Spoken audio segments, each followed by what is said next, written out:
Welcome to a special edition of At Home on Air from At Home with Growing Older's 4th Annual agein on Saturday, June 17th, 2023, on the topic of Creature Comforts, the Human-Animal Bond in Healthy Aging. Part 1 of this episode features Alice Wingwall, a photographer and film editor whose unique work is influenced through her creative engagement with her declining vision. She has continued to evolve her artwork with the help of her guide dogs. Her images tell the story of this relationship. Alice introduces our day of exploration.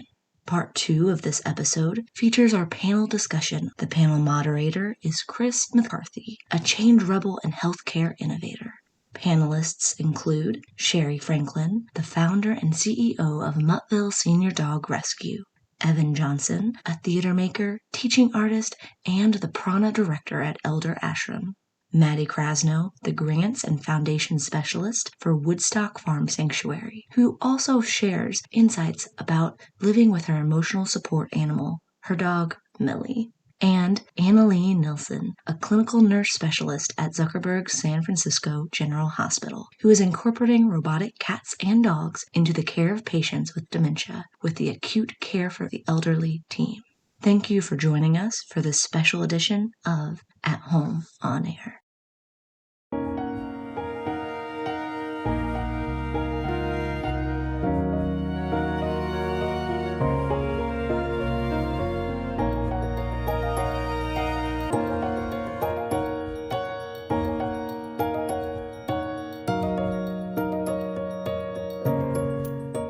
I'm Alice Wingwall. I am a photographer. I am a photographer who happens to be blind. I am not a blind photographer. And I have now for many years used a guide dog. I'm now on my 4th guide dog. I believe I began that in 1987 with my first guide dog, Joseph. I had been working with a cane, a regular blind cane, for a long time. I had majored in art at Indiana University as an undergraduate and at UC Berkeley as a master's in fine arts in California. And I had started cane training, but before you had to use the cane to tap your way through. Tap, tap, tap, tap, tap. I hated that. And after I did that for a while, I was very annoyed by the sound of it. Because at that time, I was getting most of my information through sound. And I didn't like that kind of background. So I started thinking, would I do better with a dog? I had no idea what it would be like to go to training for a guide dog. So I filled out the papers and sent them in, and they told me it would be many months before I might get a dog. But shortly, I got a call saying somebody had canceled their slot to come into the school because they didn't want to be away from home for Thanksgiving. So I could come for the month of November, 1987. There's a beautiful campus, and we were able to walk around the campus with our dogs. And Joseph was a very interesting dog. He was pretty white. He was a yellow lab, but he was what they also called a champagne color, very white, with just a few spots of yellow on him. And he was a very hard worker with beautiful eyes. And I thought, I believe I said at the time, or from people talking to me, that he was my angel dog. He helped me get places. You start that. I start the bonding almost immediately. But the amazing thing about Joseph is that he was such a good model. He was suggesting to me well, should I pose like this? Or do you want one paw up higher? And it was interesting to me because these dogs are fast. I mean, I don't mean in speed, but quick to learn. They make up their own minds. They never put you in danger in that way. It's just interesting. My second dog, Slater, and Slater was, I would call him a goofball, kind of a joker. It was raining and raining in the February that I got Slater. So we actually had to go inside the Northgate Mall in San Rafael to be out of the rain. But inside the Northgate Mall and Macy's, I guess he kept looking to the right. And I said to the instructor, well, what is he doing? And he said, he's window shopping. He would window shop in the neighborhood. One wonderful thing he did later was I was going out with a bunch of Christmas packages and we started down the street. And at that point, I already had my third dog because this was later in Slater's life. And he had just had a surgery for spleen. And so we started down the street and then I realized he was sniffing too much. This was not my new dog, Rumba. This was Slater.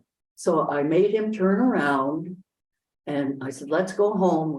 And he turned around, but he didn't turn once more onto our street. He crossed the street and went down to a place called P.O. Pack. And I hated the guy who ran that place because he always called me, honey, would you like to do this? You want to mail your packages? But Slater chose to go there when I told him to go home. So of course he was disobeying me, but he was so proud that he knew where to go to mail those packages. And let's see, then we had Rumba, and Rumba was, I think you mentioned that she might have been my soulmate, and she was.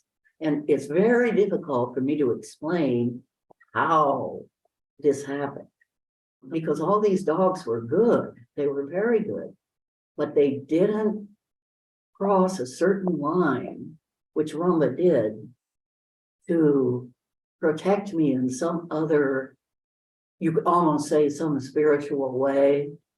I'm not a religious person at all, but she was just in the heart, and we could almost not bear to be separated from each other. And one day when I came home from Florida, later in her life, she was sitting on the top of our porch, and when she saw the car pull out, my husband had gone to get me at the airport and bring me home. She just broke the boundaries and she came running down all the stairways to us and came up to me and almost tried to hug me. And so I just took hold of her and hugged her because in her mind, she knew we had to be together. And why had we been gone for a week and she wasn't there with me? So this penetration of spirit, I think, is unusual in a dog. They're so trained that you mightn't expect that would happen, but it did. And the next day, even, I think she had run up on a big wooden platform we had at home, and it was raining again. I think she slipped and fell. So we found out an hour or so later, she had shattered one of her legs entirely. So my daughter and her partner brought her in and put her on a mattress in the kitchen. And then they took her to guide dogs. They couldn't do any surgery on it. And so I told my daughter, I said, come get me and take me back over to guide dogs. And then they had me talk to her for a while. And then they gave her the shot for euthanization. And I was just able to caress her a lot. And then the vet said, she's dead now. And that was almost more than I could take. There was a period between my getting Buttercup, my fourth and last dog, because they didn't tell me, but they really had an age limit. So they made up other excuses why I couldn't have a dog. And finally, I learned what the real reason was. And then Buttercup appeared. And Buttercup was so calm, was their an older person. They were always afraid we would fall over the dog and damage the dog. I went to Florida 2 months after I got her, because I usually meet my sister and my nieces and my daughters in Florida somewhere. And when the plane was landing in Florida, she was looking intently at the guy across the aisle from me. He said, your dog has been looking into my eyes. And he said, wait a minute. I mean, your dog has been looking into my soul. And I said, she does that very well. And so she may be the most considerate dog because she's watching all the time to see if everyone is okay. So she expanded herself a little bit beyond me to check on my husband as well. How's it going? How's it going? I've had the range of the very active to the super smart, and they're all pretty super smart. But it's an experience that it's hard to explain to anyone else because you start looking at each other. Of course, I can't see, but I'm looking at the dog. I am perceiving the qualities in these dogs, and they respond. And we learn from each other every single day. And I just think it's almost impossible to know what that's like. Because once you start working with them, you're always regarding each other. And I'm going to give a command, but she's looking at me, okay, that's it.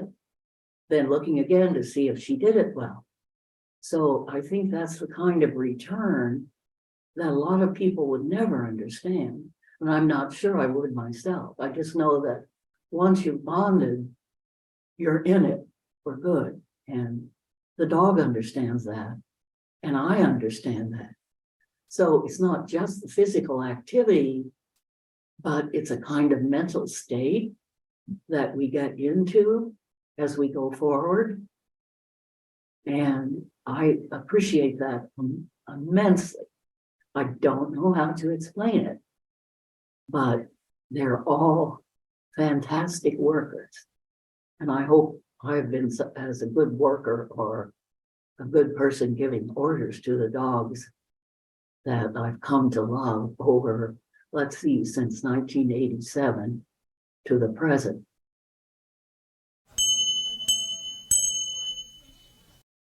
I'm a longtime lover of animals. They've been in my life my entire life. I was born into a house that had a free-range bunny, cat, and dog, and they all cuddled together and they could do whatever they want. So that's how I entered the world. I also, at a very young age, understood the power of healing from animals. So as a young kid, I didn't have a lot of friends. I was brutalized for being queer, and animals were my refuge. They helped with my mental health. Happy Pride, everybody. And those animals really did guide me. They really did help with my healing. And as a Catholic kid, I also deeply appreciated St. Francis and the divine connection that he had with animals. And so that meant something to me. That meant that there is this divine spiritual connection. And I think Alice told us a little bit about that in her story. So, oh yeah, and I have a cat and dog now. I have a dog named Parker Posey, and I have a cat named Peter. And so we have Peter Parker Posey in our house. That just adds a lot of healing and joy for our household. And I'll tell you a little bit more about Peter the cat as we get into this panel. So with that, you are about to meet some really incredible people. I've had the opportunity to spend some time with them this week. The way we're going to conduct this panel is we're going to do what I call lazy introductions.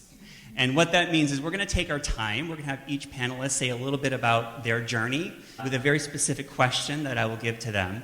And then after we move through each one of our panelists, we'll start weaving together this intersectionality of aging and the health benefits of the animal-human bond. So that's the journey we're going to go on for about the next hour or so. Did you know that there is a therapy that is equal to and sometimes more effective than our best drugs? And did you know that there is a therapy that is better than some of our best medical interventions? It's 100% organic, few side effects except for slobber and a little bit of love, a lot of love, and that is our animals. There are randomized controlled trials that have already helped us understand that for mental health, it reduces anxiety, stress, depression, and is tackling the epidemic of loneliness. For brain health, we know that it is helping slow down the onset of Alzheimer's, and it's also helping to prevent dementia. For physical health, which is probably the best known, we know that it reduces obesity and increases our cardiovascular health. And even something as specific as cancer, it improves the quality of life of people with cancer. It helps with pain management and even early detection of cancers. There are studies now that show some animals are better detectors of cancer than our best lab tests. So with that intro, I'd like to introduce our first panelist, which is Maddie Krasno, passionate about primate conservation and eager to follow in the footsteps of Jane Goodall. She took a job as an animal caretaker in a primate research lab during college, and this experience led her to a much deeper exploration. So, Maddie, hello, good morning. Good morning. Can you tell us a little bit about you and your mental health journey with animals? Yes, I can. Good morning, everyone.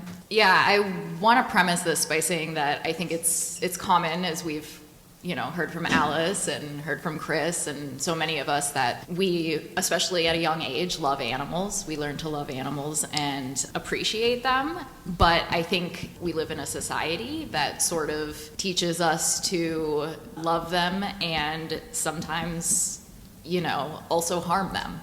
And so when I went to college, I was looking up to Jane Goodall. I still look up to Jane Goodall. She's amazing. I decided I wanted to follow in her footsteps, and I took a job at a primate research center, wanting to get experience caring for monkeys, thinking, this is a great step to take. I had no idea what I was getting myself into. I just knew that I loved animals. I went on to learn that there are a lot of people like me that end up in animal research labs because they love animals and don't realize what they're going to be participating in, exposing themselves to, and what the long-term implications are, especially for our own mental health. So, while society is telling us that it's okay to exploit these animals in certain ways, it was going directly against what felt right to me. And that ended up having a pretty intense impact on my mental health. I think I was undiagnosed with anxiety, but I'm a very anxious person. Eventually got that diagnosis. It took years for me to finally get diagnosed with PTSD, which was attributed to my time in the lab, because as someone who cared so deeply for animals, to be doing things that felt completely, counter to what I wanted to be doing, helping them, was really damaging. I went on after that to work in kind of the sanctuary world, so with animals who came from research labs or came from circuses, zoos, farms, and came to understand who these animals are outside of exploitation. This was healing in itself, but I wasn't facing the trauma that I had experienced. Unfortunately, I was avoiding therapy and all of those things. So eventually, when the nightmares, the triggers became sort of overpowering, I eventually sought out actual professional help, aside from the sanctuaries, which I would say are professional help, but, had to explore my own, what was deep down going on.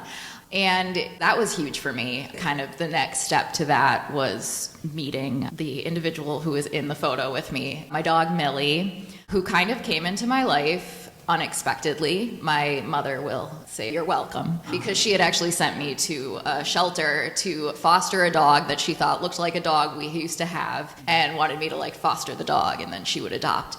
But when I went to the shelter that day and I met this 12-week-old ball of fluff who was ignoring all the other puppies and was trying to climb desperately out of this pen that she was in. And like no one was sort of paying attention to her. And so I finally just like picked her up and put her on my lap to help her, because I could tell she was really anxious. And she just immediately like calmed down, sat on my lap, and eventually fell asleep. And I was like, okay, so I'm actually gonna take this dog home.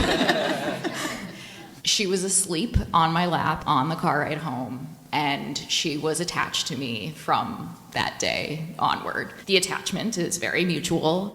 I mean, it's one of those things, just kind of like how Alice said, it's hard to put into words what this person means to me. I grew up with dogs. I even had a cockatiel at one point. I now share my home with Millie and 2 cats. Like, I've been surrounded by animals in a variety of ways, but this dog is, you know, she is my best friend. I call her my life jacket. Mental health is not something you just fix. You learn how to cope, you learn how to deal. You still have bad days, and she's the one that keeps me afloat. She's the one that looks at me with this goofy grin and is like, it's time to go outside. Or actually recently, this is a side note, but I live in an apartment, so she's like this big German Shepherd-y dog in an apartment. Taught her how to ring bells to let me know if she needs to go outside. And she hates when the fire alarms go off. We live in kind of a big building, and everybody is sort of not great at cooking, I guess, and constantly setting the alarms off. And when they go off, she just looks over at me and is like, we gotta get out of here, even though it's never real. And so she goes over and starts banging on the bells, being like, we gotta go, like, let's go, let's go.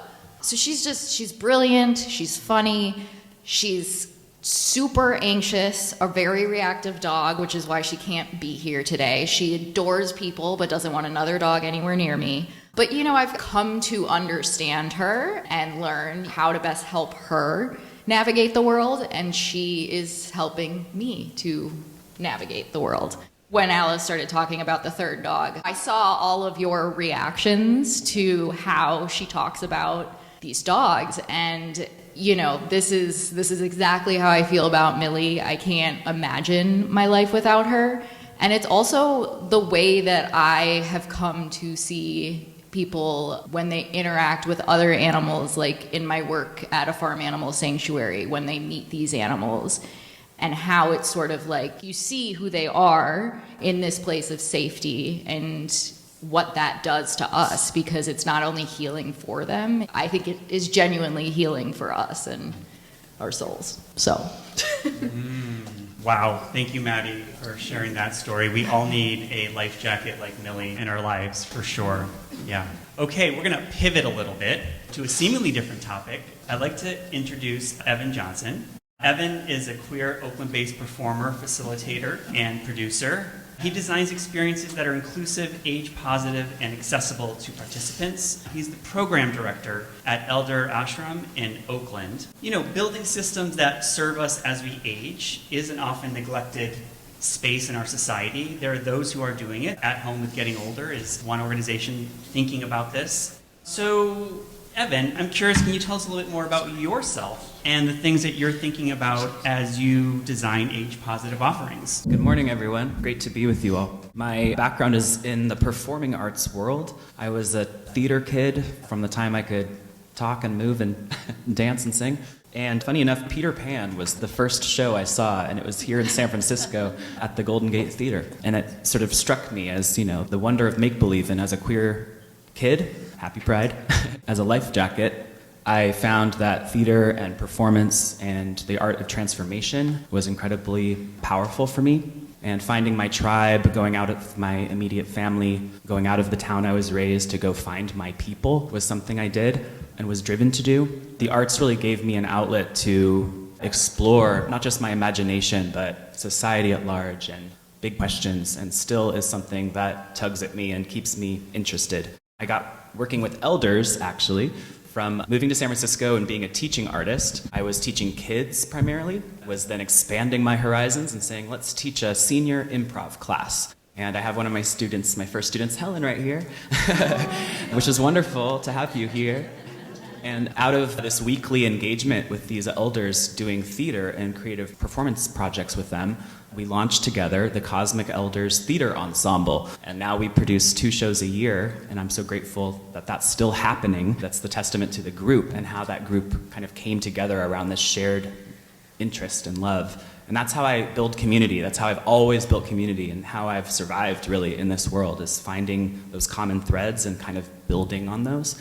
During the pandemic, I got myself a pandemic puppy named Chonky. I work at the Elder Ashram in Oakland as the program director. Actually, my title is the Prana Director, and it is an absolute honor and a gift to be at an assisted living memory care community. And I get to bring my dog to work every day, and he provides so much support and smiles, and I'm just honored to be here. Thank you. Thank you, Evan. And to Chonky. Okay, we're going to slowly start weaving some of these topics together. So I'm really excited to introduce Sherry Franklin. We're going to start weaving together through her work this intersection of health benefits from animals in our lives and age-positive systems for animals and humans. Sherry is the founder and CEO of Muttville Senior Dog Rescue, an organization I think we all love, especially the mission, and we know well. And it really was started, and she dedicated her life to saving senior dogs from euthanasia, finding them homes, and spreading the word about the value of lives.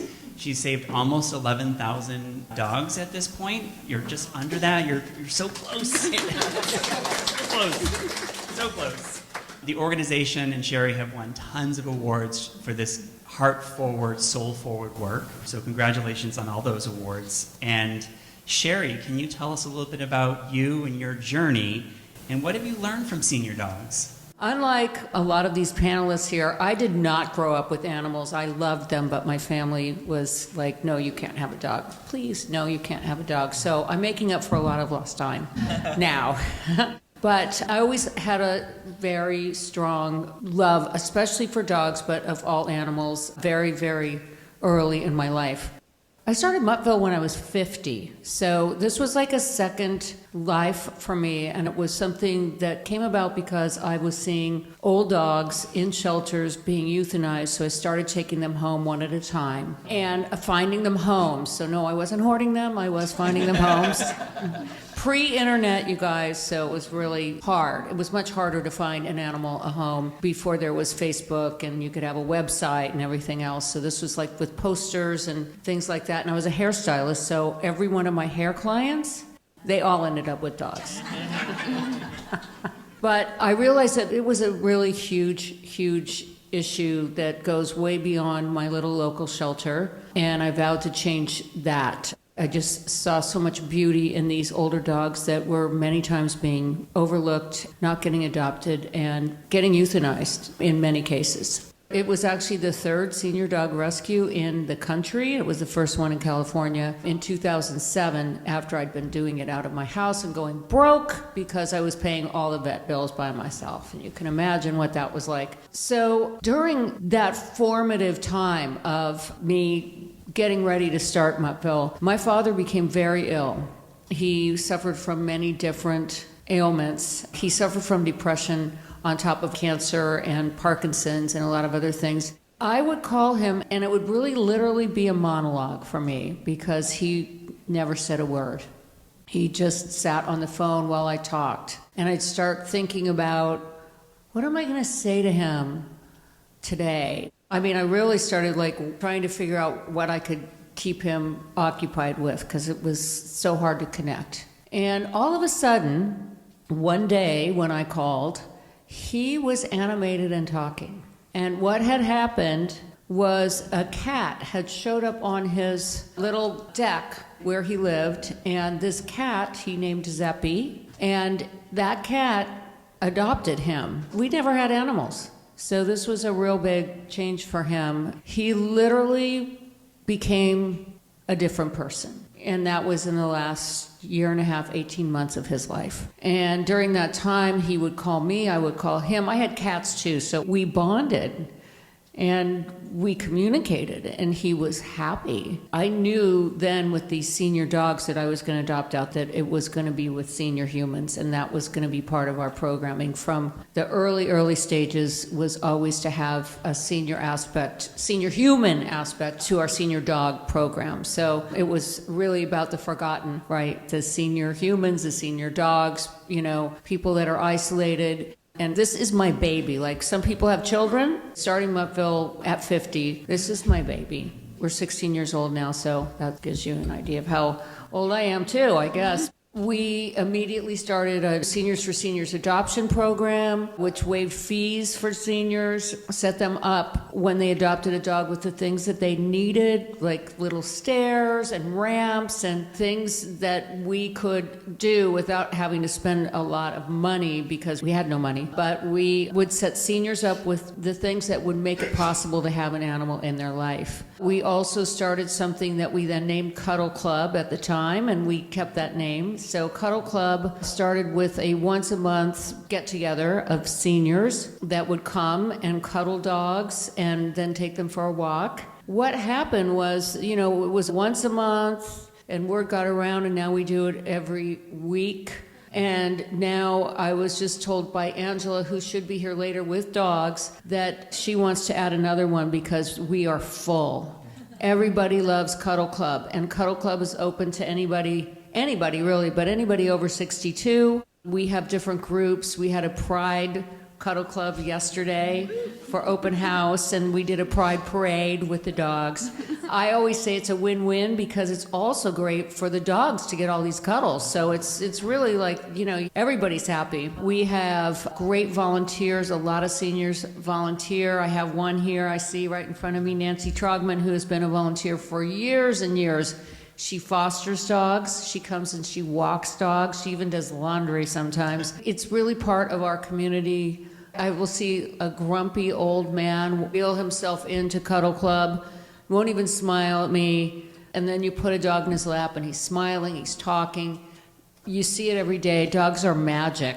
And all animals, they get you out walking, they get you up in the morning, they make community. We have communities that have started because of Cuddle Club. So I encourage everybody and anybody, especially those that don't have the lifestyle to support having an animal all the time. There's many options out there. So thank you all for being here today. This is exciting. Thank you. Yeah. I mean, how can you be grumpy at Cuddle Club? You can't. Right. No, that's just it. Yeah, by the time anybody leaves, there's no grumps in the house. No more grumpiness. Thank you, Sherry. Thank you for starting to weave together where we're headed. However, we're going to jump the rails now. So, this is a topic after my own heart. Some of you might think Twilight Zone or Black Mirror. Others may think things like the Jetsons, a much more positive, future-forward technology approach. But with that, I'm very excited to introduce Annalee Nielsen. She is a nurse at San Francisco General, and she is a clinical nurse specialist on the acute care for the elderly. And she has implemented a very innovative approach to her work. So with that, I'm just going to let her share the punchline in all of this. But Annalee, can you tell us a little bit about yourself and what is this innovative program you brought to San Francisco General?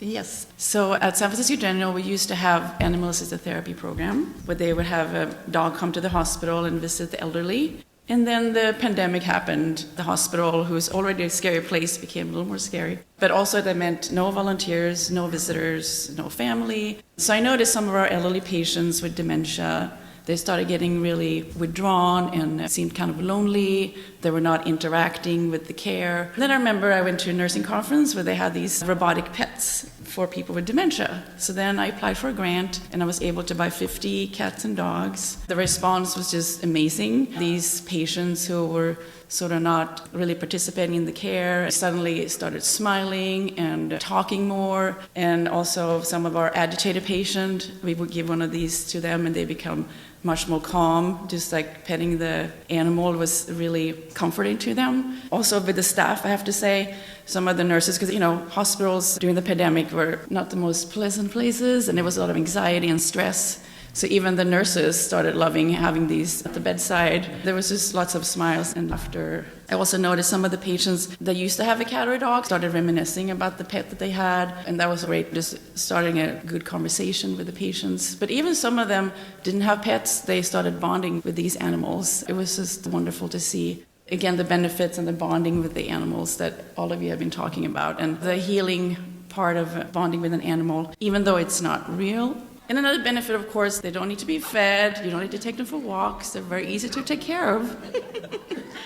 We had funny instances. One of the patients really thought that it was a taxidermy pet, so they said, like, I hope there was a happy dog when he was alive. You know? I was like, no, they're not. And some of them know that they're not real. Some of them really thought they were real because they started feeding them. And like one patient, we were putting cream on the patient, and then the patient started putting cream on the dog. But even though some of the patients knew it wasn't real, they just felt that presence was very calming. And some of them even didn't have them on the bed, they just had it on the bedside table. And they would talk to the pet, just like, here's my friend that I'm taking care of, you know, because being in the hospital, you kind of lose some of your independence and people take care of you. But some of the patients really felt, well, this is someone I can take care of and someone that's looking out for me, you know. So yeah, that was great. Wonderful. You also see two other robotic pets on this end of the table. They are two mental health robotic pets. This duckling is from Afflex. They are gifted to kids with cancer, and it helps calm them during their cancer treatments. And then there's also this purrable, which is a nondescript animal. It purrs, and there's clinical trials that show just holding a purring, furry object calms us down. All ways to get these benefits. So thank you, Annalie, for your work. So now we're going to move into the second part of our panel, which is weaving this all together, trying to make sense of this intersectionality. So I'd like to continue with Annalie and also bring Maddie into the conversation. Actually, all four of you, so feel free, anybody to jump in. These human health benefits that we have interacting with animals or robotic animals. And I'm curious, like, what can we do to raise the awareness of these really great benefits that we can have as humans?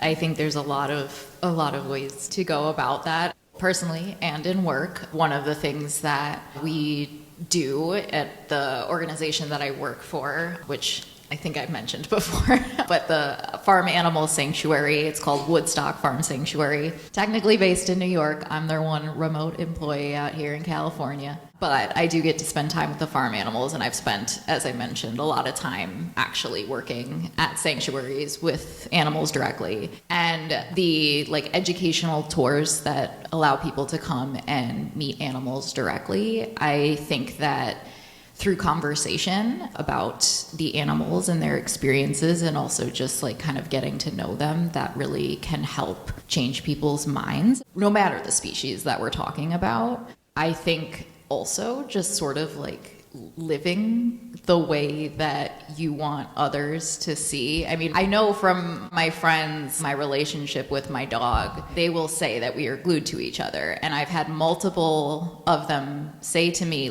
I look at the way she looks at you, and it's obvious how she cares about you, how she feels about you. And so, I can talk all I want about how amazing she is and educate on this, but I also think just modeling this behavior, modeling these relationships is important.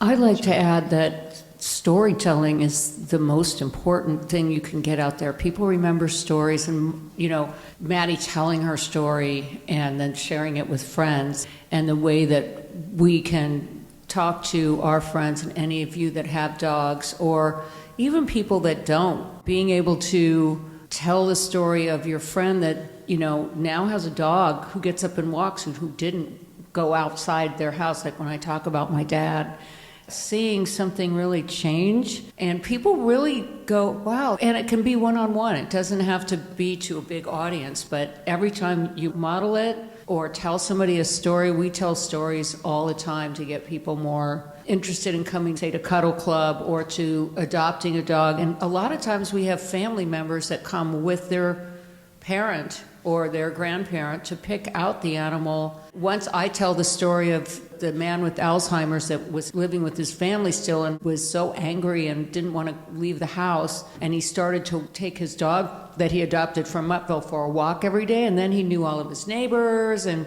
he all of a sudden was very happy there. And telling that story over and over to many different people, it opens up the minds of what animals can sort of bring to people. So storytelling. Yeah, it reminds me, there was a couple of commercials that were going around a few years ago from HABRI, which is the Human Animal Bond Research Institute. And they created these two commercials that they looked like drug commercials, pharmaceutical commercials. And they kind of talked about all the benefits you were going to get and listed all the side effects. And then you found out that for the cat, the drug was called Perfectus. And for the dog, it was Best Friendor. So tricked at the end that this drug was actually an animal with side effects of love and slobbering. Yeah, for sure. So storytelling is definitely powerful. Any ideas on raising awareness besides this event, for sure? Yeah. Well, there is a lot of research going on actually with these robotic pets for patients with dementia, decreasing agitation, and also prescribing less medications, because some of the patients in the hospital, they were prescribing sedatives and antipsychotics, and actually having these at the bedside, there were a reduction in prescribing those medications, as well as sometimes restraining patients. They didn't have to do that because they had the pet instead. So I hope in the future the doctors can prescribe, pet therapy, or robotics can be available in the hospital to prescribe for the patients. And also thinking about seniors at home who are sometimes very lonely. This is a great alternative for those people too, to have like some company at home and very low tech. Yeah. And thank you, Annalie, for mentioning the clinicians. I think when we thought about this question, we were thinking about all of us, but we need to get our health system, the people who we interact with that care for us, to know about these health benefits in order to prescribe cats and dogs. Yeah. For sure. So unfortunately, we know that there's health benefits, but there's a disproportionate benefit to younger people.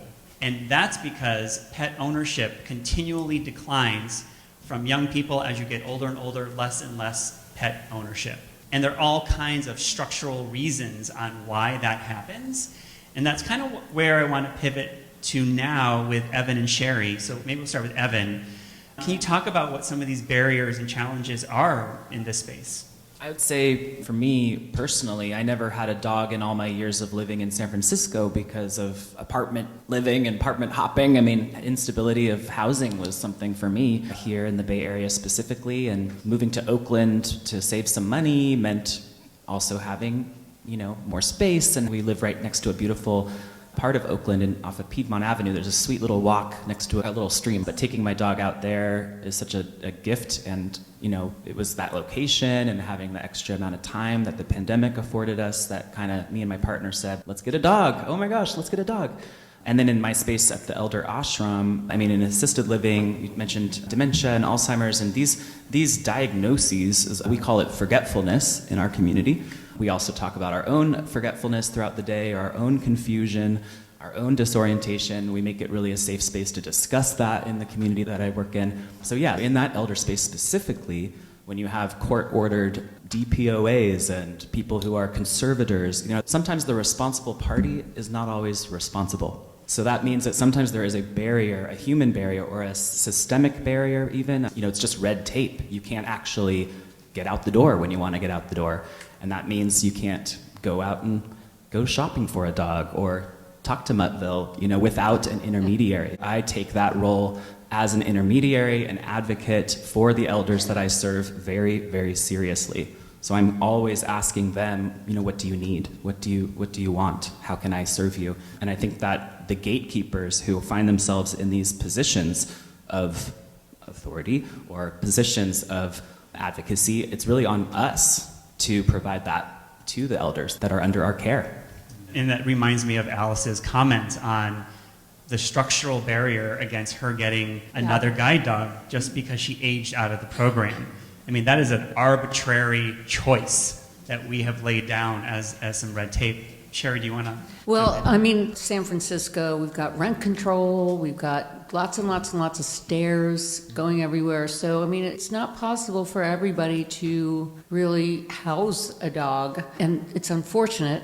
And I think that's why we offer some of these other opportunities, say volunteering, cuddle clubs, going out to your local park and maybe meeting some people that have dogs. Sometimes what I've seen happen is some of the seniors or neighbors watch people's dogs for the day while they go to work. So there's opportunities and ways to work around that. I think for what we do, we've adopted out to 100-year-old people that have a support system in hand, might live with their daughter or sister. So it's not going to be the age, it's actually going to be how you live and your support system. Not everybody has that, so not everybody really can have a dog, but there are lots of opportunities. You know, your neighbor in your apartment building, who knows who has a dog or a cat that might like some company during the day while you're at work, or, you know, somebody else is at work. So there are ways to get your dog or cat love. I would also just say that we strive to open up,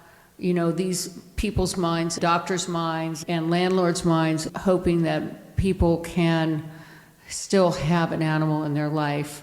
I think it's so important for health benefits and mental health. We get emails all the time from isolated people that are just extremely lonely. So if you have a dog, you know, reach out to your neighbor and see if maybe that neighbor might like to babysit, right? I mean, a lot of people would be open to that. I hear about that a lot, so that's an idea. And you know, Sherry and others on the panel, I think you start also hinting towards that it's also community and societal health. We've been talking about the very personal health benefits, but the ability to walk out of my house with my dog gives me permission to interact with all kinds of people, right, where me without an animal actually makes it more complicated. So there's this lifting up of community health as well. Anybody want to comment on the community societal angle here? I just agree, yeah. I mean, I also have social anxiety. I feel you on that one. Just having the dog gives me permission. Yes, I agree with all that. Wonderful. So we've been exploring some of the barriers. We started getting into barrier busting and listing some programs. Are there other ways that we can bust these barriers, or other programs we should know about? I wanted to mention that just this week we adopted out 3 dogs to a senior center. It is a challenge. It's not something we recommend for all of our dogs, but these 3 dogs all had a bit of separation anxiety. We knew that we had caretakers that were at the senior facility, and they're thriving. It's been about 3 weeks now, so they have dogs there now. And I think that that's something that could be explored on a much larger scale. I agree. I think elder care communities, that's a really wonderful fit for places like Muttville and dog owners as well, to connect to your local neighborhood elder care community. Yeah, beautiful. Yeah, and I told you I'd bring Peter the cat back into this conversation. So Peter, I cat share Peter with my mom, who's 80 years old. She didn't want the responsibility full-time. I didn't want the responsibility full-time. And so we trade Peter every several months, and he goes to Massachusetts for a while, and he comes to California for a while, and he has his own United account, and it works really great. So cat sharing is a thing. Chris, I thought of one more thing. I have a dear friend, Amrita, who is a colleague of mine and a mentor of mine, who's here from the ashram as well. She's our ashram ambassador. I love our titles: Prana Director, Ashram Ambassador. But we had a dog that arrived in our community that needed rescuing, this amazing puppy, mostly a pit bull puppy with the most friendly disposition, the kindest heart. And Amrita pegged right away, this is a healing dog. This is a healing dog. And thinking about like mutual aid and like creating a community of care, like now we have this dog. All right, where does this dog belong? You know, at the ashram, my dog and Madhu is this dog, and our neighbor Becky, who also teaches yoga on Sundays, and her kids come and play chess with the elders. They have a family dog now, and my dog and their dog will be working it out, as dogs do. And, you know, it's incumbent on all of us to take care of each other. Wonderful. I want to talk about one more barrier busting, a very different kind of barrier busting, and just call on Maddie for a moment. Oh, I'm going to get teary talking about this. Sorry, I didn't think that would happen. So you wrote a beautiful op-ed piece for the Cout Times in Madison, Wisconsin. I wonder if you might talk to us a little bit about the barrier busting you're doing. Yes.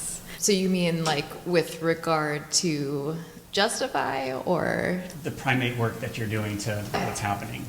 Yeah, so at the University of Wisconsin-Madison, where I went to school, that is where I worked in one of their primate labs. And if you studied psychology at some point, you probably learned about Harry Harlow.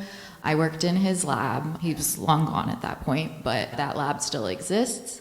I was a student caretaker responsible for over 500 monkeys at any given time. And so the thing about these labs and animal research in general is that this is a very powerful industry that largely goes kind of unquestioned, and a lot of us are supporting it because our tax dollars support it. It's a really hard thing, like, you know, emotionally, as someone who has been on the inside and seen it and been a part of it, but also trying to speak out about it and trying to get others to speak out about it because you're afraid. What ultimately happened, though, was as part of my mental health sort of journey, I started talking about it, mostly on Instagram. I've been utilizing social media, but other avenues. That is my first published op-ed. It happened like last month or 2 months ago now. But anyway, I started sharing storytelling, and that has been really incredible because all of a sudden I've had former and even current animal lab workers from across the country reach out to me to tell me what it means to them to be hearing from someone like them who is speaking out against the industry and about their experiences and is receiving support and not criticism, because we also receive criticism of, like, how did you do that? Why did you stay so long? How could you, you know, all of these sort of, attacks, for lack of a better description. So anyway, we've started creating this community that's called Justify, thinking about how and what we justify in our society. And throughout all of this, I think there's a lot of people who are not just sort of considering how we treat animals in labs and animals in general, but also how we treat the humans who are a part of this system and upholding the system, and, you know, how that's impacting our relationship with animals in general. So basically raising awareness and trying to make change. Thank you, Maddie, for the work you're doing, for sure. Okay, yes. So we are rapidly coming to the conclusion of our panel. We have one final question, and I'm just going to ask everybody to take a brief moment. If you're comfortable, to close your eyes. You don't have to, whatever you're comfortable with, including the panelists. And just reflect for, I'm going to give you about 15 seconds of silence. Reflect on what you've experienced so far. You heard from Alice with her dogs, her guide dogs, and you've heard from these incredible panelists, their life stories and journeys on interweaving this topic of aging and the benefits that we're getting from these furry creatures that we love so much. And what is the main thing that is sparking for you? So I'm going to go silent for a little bit.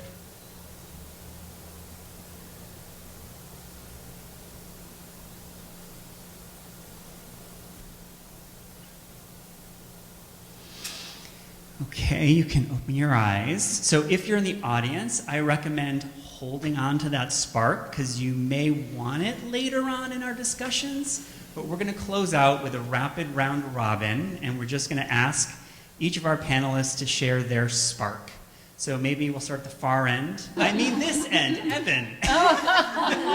No, I'm happy to. We'll popcorn it. I'm happy okay, to. Great. Sharon. I am feeling really grateful and lucky to have found what I found to do in my life.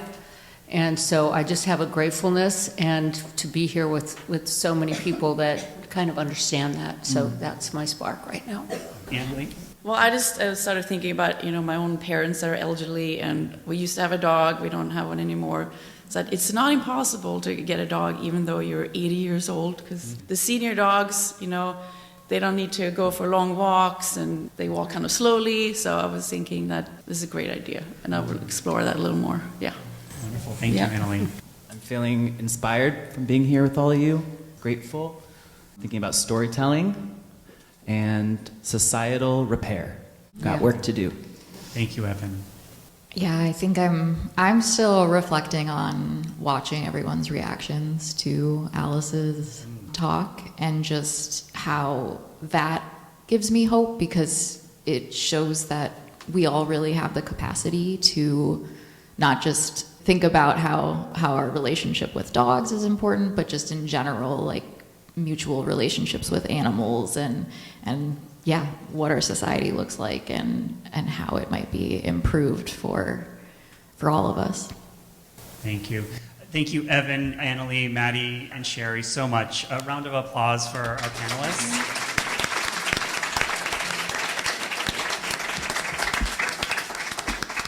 And a round of applause for our incredibly skillful and mindful moderator, Chris.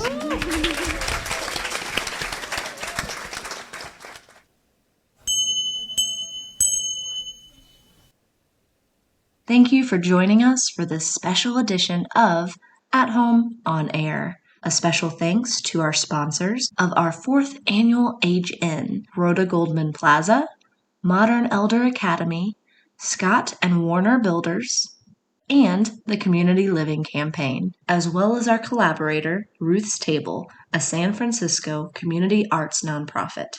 At Home with Growing Older strives to educate, inspire, and connect people across generations and disciplines to re-envision and improve the experiences of later life in the context of home. Don't forget to subscribe and tune in for the next episode of At Home on Air. For more information about our programs and resources related to how best to age at home, visit us at homewithgrowingolder.org.